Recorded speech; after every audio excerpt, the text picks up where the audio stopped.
Assalamualaikum warahmatullahi wabarakatuh. Waalaikumsalam warahmatullahi wabarakatuh. Alhamdulillahi rabbil alamin.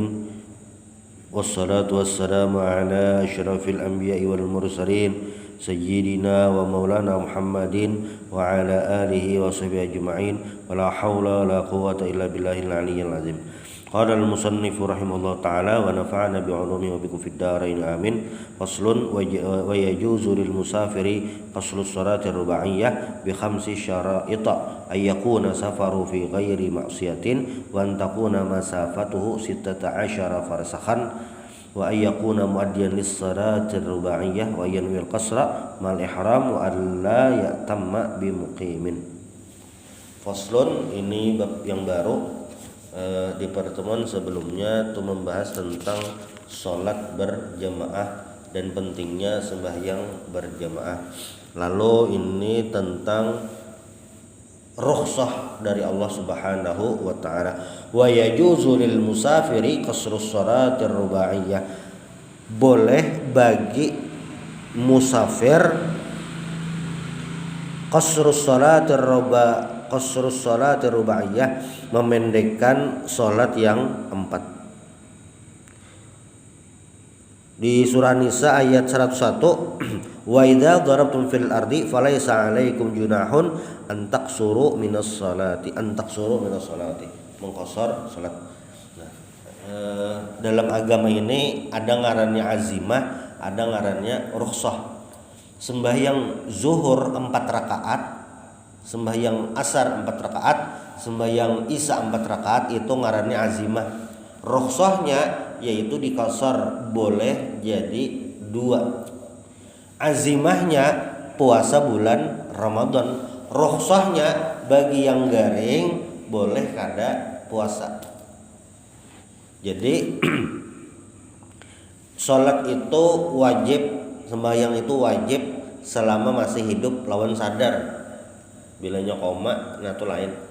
Makanya selama masih hidup wajib sembahyang. Tapi ada rukhsahnya. Apa rukhsahnya? Rukhsahnya adalah tergantung kondisinya. Idealnya sembahyang itu berdiri.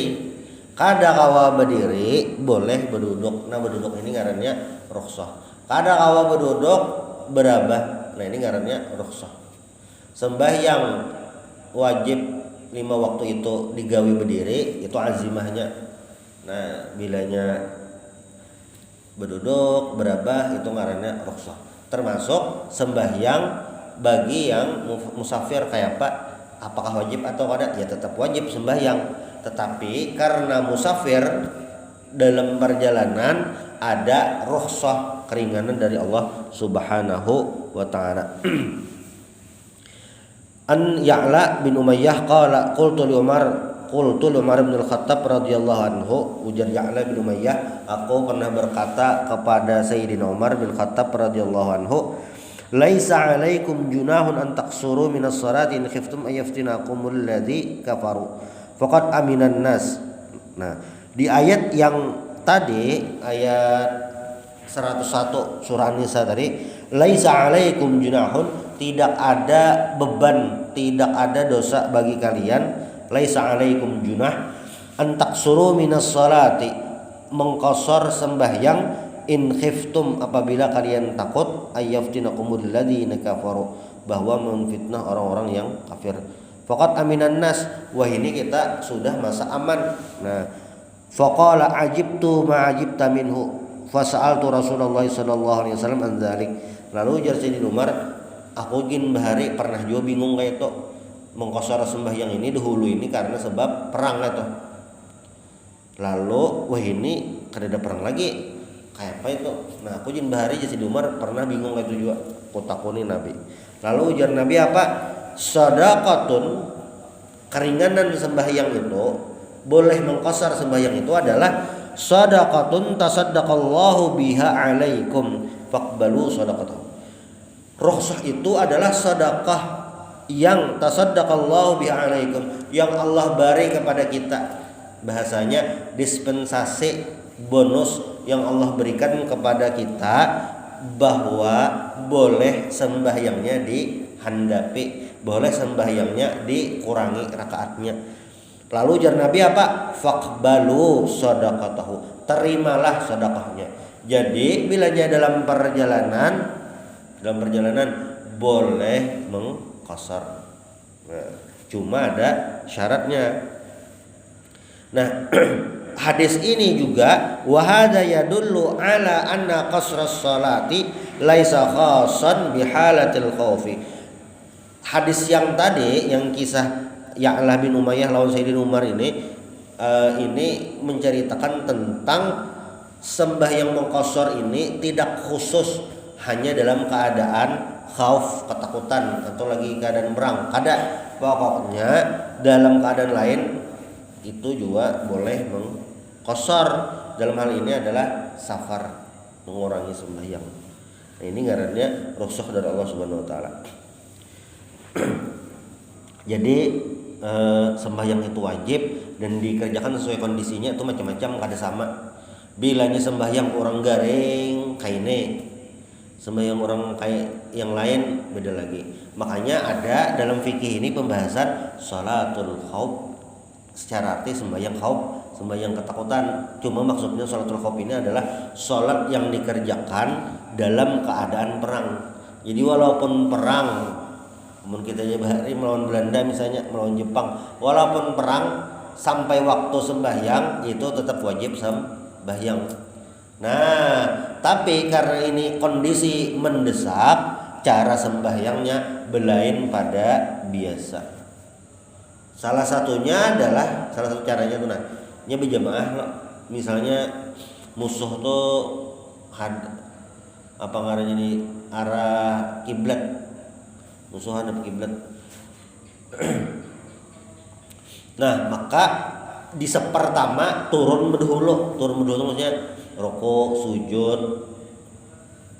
Di barisan kedua tetap berdiri menghadangi. Kayaknya yang di sepertama sudah duduk, hanya duduk tahiyat akhir lah istilahnya, hanya yang di kedua turun. Misalnya lagi sembahyang, musuh datangan kayak apa? Sembahyangnya batal lah, kada batal. Sambil menimpas sambil tetap sembahyang. Sami Allahu liman hamidah. Allahu akbar. Nah, itu. Karena ini sholat khauf, karena kondisi mendesak, tetap wajib sembahyang. Bahkan dalam kondisi misalnya kada kawa wudu, kada kawa sembahyang bujur. Misalnya lagi di bis, biasanya bis Samarinda tuh, bis Samarinda Banjar. Nah, itu biasanya subuh tuh kada bersinggah. Kayak apa kita sembahyang tetap wajib. Ngarannya apa? Sembahyang as-salatu li hurmatil waqti, sembahyang menghormati waktu. Sembahyangnya kayak apa? Sembahyangnya seadanya aja. Di bis tuh ada tempat luas, berarti sembahyangnya berduduk gitu aja. Sembahyang itu harus menghadap kiblat. Ini kada kau menghadap kiblat seadanya. Kada kau wudu, misalnya kau wudu batayamum, kada kau juga seadanya aja. Itu ngarannya sembahyang li hurmatil waqti. Jadi tetap wajib sembahyang. Nah, cuma ada tadi keringanan rukhsah. Rawal Bukhari wa Muslim an Anas radhiyallahu anhu qala, dari Anas bin Malik. Anas bin Malik ini khadamnya Rasulullah sallallahu alaihi wasallam. Waktu Nabi sampai ke Madinah, Anas ini umurnya 10 tahun. Menggani Nabi di rumah, disuruh macam-macam, kesan kanakan. Amunnya kayak gitu ini yang disuruh nukarat halus-halus aja. Uyan bukan sandal Nabi dan kata-kata. Dan Anas ini didoakan Nabi keberkahan dalam umur, keberkahan dalam rezeki. Anak Sidin ini lebih 100 orangnya, anak Anas bin Malik. Dan Sidin termasuk sahabat yang terdudi meninggal menurut riwayat tahun 93 Hijriah. Nabi itu kan hijrah tahun 1 Hijriah, meninggal tahun 11 Hijriah. Nah, Anas bin Malik ini meninggal tahun 93 Hijriah. Cuma kalau ingin mengqasar sembahyang bi khamsi syara'it, ada 5 syarat. Nah, ada 5 syarat. Ada 5 syarat.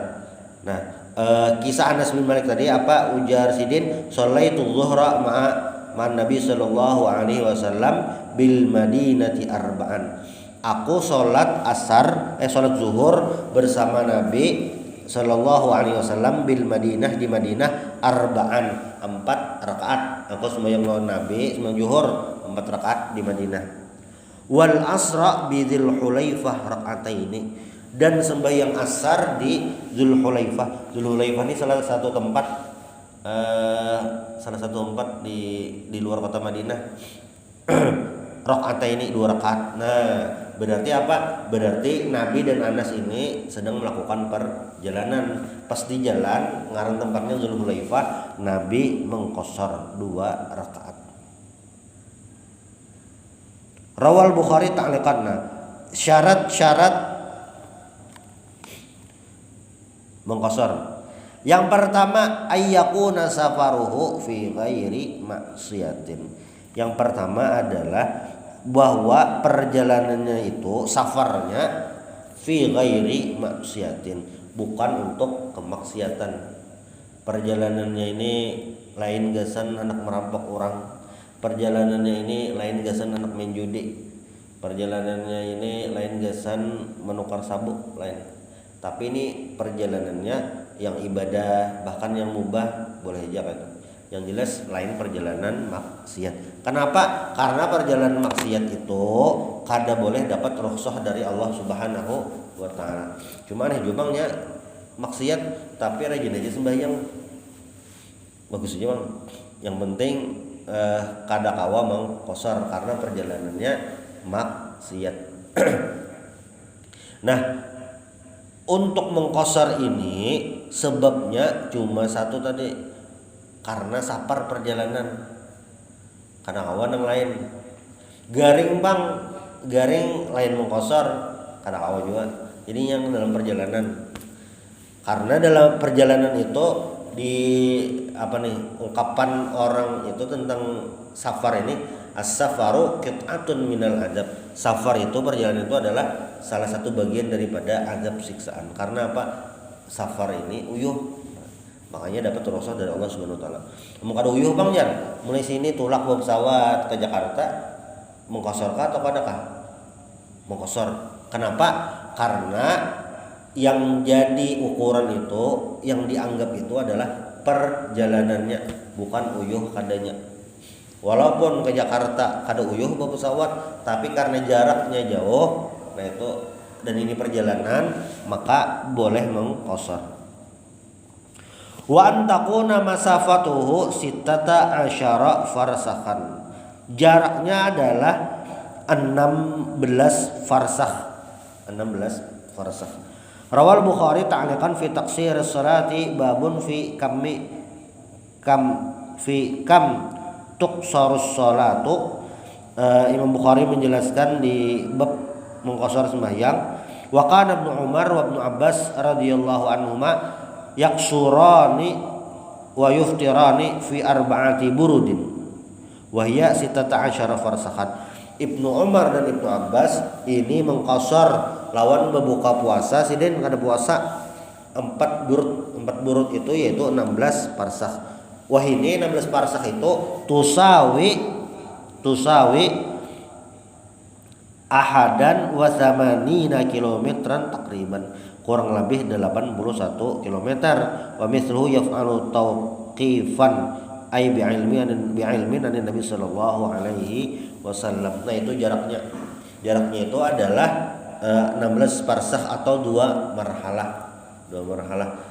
Artinya bilanya kurang daripada 81 kada kawa mengqashar. Mulai Banjar ke Marabahan itu jaraknya sekitar 45 km kada kawa. Mulai Banjar ke Martapura jaraknya kurang lebih 40 km. Kada kawa berarti mengqashar sembahyang. Nah, bilanya mulai Banjar sampai ke Binuang, nah itu sudah kawa menjamak. Kekandangan makin naik. Jadi jaraknya adalah 81 km. Jaraknya adalah 81 km. Bilanya kurang daripada itu ya kada kawa. Ini jaraknya 81 km. Kalau dihitung bilanya pakai jam nih, pakai jam kurang lebihnya. Di kendaraan itu kan ada kita empernya, bilanya perjalanannya itu jalan 40 itu standar biasanya di jalan wadah kita nih. Nang macet kada lampang bener kada juga bang, nang sadang bilanya jalannya 40 berarti perjalanan 2 jam. Pas saya tuh mulai sini ke Binuang kurang lebih 2 jam, agak laju bang tuh. Itu yang kedua. Jadi safarnya bukan untuk maksiat dan perjalanannya adalah 16 parsakh atau 2 marhalah tadi atau 81 km. Wa ayyakuna muaddiyan lis salatir rubaiyah. Nah, yaksuru salatar rubaiyah allati yuaddiha halas safar falau qadha faitatal hadar fi safar fala yaksuru wa kadzalika idza qadha faitatas safar fil hadar. Jadi yang dikosor ini adalah sembahyang nang 4 rakaat. Lawan mengkosornya ini dasar waktu itu kada kawa kayak ini nah. Di rumah kada sembahyang zuhur. Di rumah sembahyang zuhur. Sekalinya di rumah kada sembahyang waktu zuhur tiba. Habis waktu zuhur kada sembahyang zuhur. Imbah asar hanyar tulak nih. Nah, kenapa jadi kada sembahyang zuhur? Supaya waktu safar tadi boleh menggawe sembahyang zuhur 2 rakaat. Kawalah kayak itu kada kawa. Karena apa? Yang jadi hitungan itu adalah sembahyang yang dilewati pas di perjalanan. Lain sembahyang yang kita terlewat sebelum tulak, sebelum ada kemana-mana. Tapi ini yang pas di perjalanan, pas di jalan. Jam 11 kita di jalan. Pas zuhur tuh. Nah, sekalinya pas di jalan zuhur are. Nah, itu berarti waktu sembahyang itu masuk pas kita lagi di jalan, bukan waktu sembahyang yang kita masih di rumah. Itu yang ketiga, syarat yang ketiga. Lalu yang keempat, wa ayyan wiyal qasra ma'al ihram. Nah, niat mengqasarnya waktu takbiratul ihram. Semalam kita ada membahas tentang niat, tata cara niat. Kan niat itu dalam mazhab Syafi'i muqtarinan bil fi'li, bimbay lawan gawiannya. Misalnya wudu itu kan awal gawiannya membasuh muha, berarti niatnya di situ. Sajak dalam hati. Sajaku berwudu fadhlu ta'ala. Pas banyu kena di muha. Mandi wajib bang sama. Waktu banyu hanyar kena awak. Nah, sajaku mandi wajib fadhlu ta'ala. Waktu banyu kena awak gitu. Sembahyang itu waktu takbiratul ihram. Allah dalam hati sajaku sembahyang fardu subuh 2 rakaat dengan imam karena ta'ala. Amun yang wajibnya aja lah, yang sunat tuh boleh berduduk. Jadi Allah saja aku sembahyang fardu subuh nah nyar yang sisanya 2 rakaat menghadap kiblat mengikuti imam tunaikan Allah Ta'ala. Nah kawannya yang jelas Allah itu terbuat 3 qasad ta'arud ta'yin. Sahajako menyengaja maksudnya sahajako sembahyang fardu zuhur. Sahajako sembahyang artinya sengaja nih fardu, padahal fardunya lain sunat, ngaran sembahyangnya zuhur. 3 nih terbuat. Nah, apabila waktu dalam perjalanan safar nih hendak mengqasar sembahyang wa yanwiyal qasra ma'al ihram, maka niat mengqasarnya itu beimbai waktu takbiratul ihram. Jadi misalnya sembahyang zuhur lah mengqasar Allah dalam hati sejak sembahyang fardu zuhur mengqasar hanya yang sisanya yang sunat-sunat 2 rakaat mengikuti imam menghadap kiblat tunaikan Allah. Itu yang keempat. Wa alla ya'tamma bimuqimin.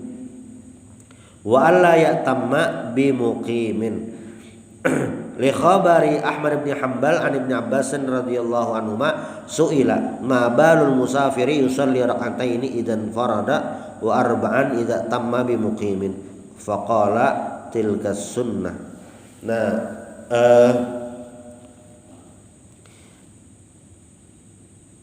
Ibnu Abbas ditakuni bagaimana keadaan musafir yang sembahyang 2 rakaat nyesorangan ja dan 4 rakaat beimaman lawan orang setempat. Faqala tilka sunnah, itulah sunnah.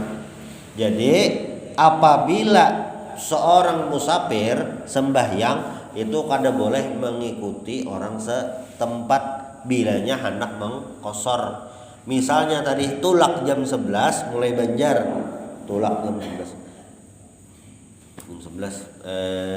di Banjarbaru misalnya. Banjarbaru azan zuhur. Nah, singgah di masjid beimaman lawan imam, bolehlah mengqasar, kada boleh. Karena apa? Karena imamnya adalah mukim, orang setempat. Jadi mempati imam 4 rakaat. Bilanya mengqasar berarti sorangan, kada mempati imam. Itu rumusnya. Bilanya dibalik boleh. Imamnya musafir, makmumnya mukim, orang setempat, itu boleh. Mbah Pang kayak apa caranya ya? Kan misalnya imamnya nih sembahyang zuhur, makmumnya sama sembahyang zuhur, cuma imamnya lagi musafir, makmumnya kada, dasar orang situ. Kayak apa tuh? Nah, jadi si imam tadi sembahyang zuhurnya 2 rakaat karena mengqasar. Makmumnya itu kayak orang masbuk. Jadi imam rakaat kedua salam, assalamualaikum warahmatullah, assalamualaikum warahmatullah. Si makmum tadi tinggal menambah 2 rakaat. Cuma mun dipaling kada boleh. Imamnya itmam atau sempurna 4 rakaat, makmumnya mengqasar, kada awak. Pas rakaat kedua imam nih rakaat kedua nah. Allahumma shalli ala sayyidina Muhammad, ya, berdiri, Allahu Akbar, berdirilah. Sekalinya sih makmumnya bedulu salam karena nya mengqasar, assalamualaikum warahmatullahi wabarakatuh. Nah, kana awak. Jadi bila nak mengqasar kada meumpati gitu, kada meumpati. Jadi yang nyaman Bang ya supaya tetap berjamaah di perjalanan bekawan. Bilanya ada kawan berarti ada kawan jamaah. Ini untuk mengqasar. Nah, berarti tadi syarat untuk mengqasar ada 5. Yang pertama, safarnya itu perjalanannya bukan untuk maksiat, tapi bilanya yang mubah aja boleh. Mubah tuh kayak piknikan, yang ibadah apalagi menuntut ilmu misalnya, anak umrah, pokoknya yang perjalanan bagus. Lalu yang kedua, jaraknya minimal 81 km. Lalu yang ketiga, menggawi sembahyang yang dasar dilalui waktu safar itu, lain sembahyang tahutang sebelumnya. Lalu yang keempat, berniat mengqasarnya waktu takbiratul ihram. Dan yang kelima, kada meumpati imam yang sembahyangnya sempurna. Itu. Selanjutnya wa yajuzu lil musafiri ay yajma'a bainal dhuhri wal 'ashri fi waqti ayyihi ma syaa wa bainal maghribi wal 'isya'i fi waqti ayyihi ma syaa. Insyaallah ini di pertemuan berikutnya.